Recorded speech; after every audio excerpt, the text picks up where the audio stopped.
Nick Morris here from Web Marketing Adelaide. In this video, I'm going to discuss the topic of should you put multiple pages on your website for each of the different locations you service, or should you use one page? If your service is actually different in each of the different locations you offer it in, then this is a good reason for creating separate pages to target each location. Because what we find is that pages that are targeted towards a location specifically, that is, they have the location in the title, in the heading, and more prominently within the content, will actually have an easier job ranking for that location. If someone types in, say, service plus location within the search engine, then your page will come up more prominently.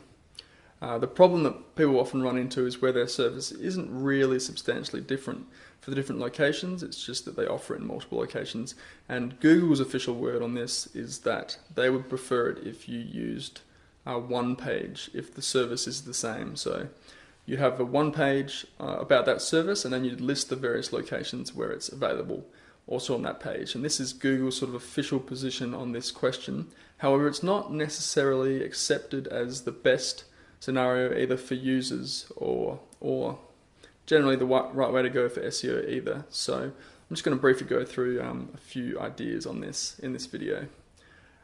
So the idea being, you definitely don't want to be in a situation where you're creating multiple location pages which are essentially the same. Maybe just the location name has changed, because this is certainly something that Google doesn't like, and it's not going to be good for users either. It's just lots and lots of pages that are exactly the same when you could have the same page and it would serve the same purpose. However, in order to take advantage of that I mentioned, it's a little bit easier to target a specific location if you have a page on that location.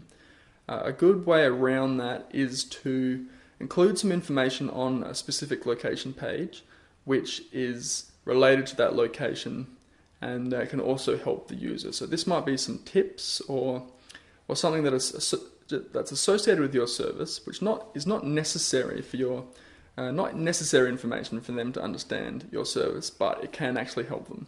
And if you can find some tips or some other information which is going to be useful for people in that location, then you can put that on the page, and now you have a good reason for creating separate pages for separate locations. So you can getting more content out there, which is always good, as you'll hear me saying often, but you're also sort of staying on the right side of Google in that you're providing unique and interesting information on each of those pages, as opposed to just copying the same information for each page, which is something I definitely don't recommend you do. My name is Nick Morris, and this is Web Marketing Adelaide.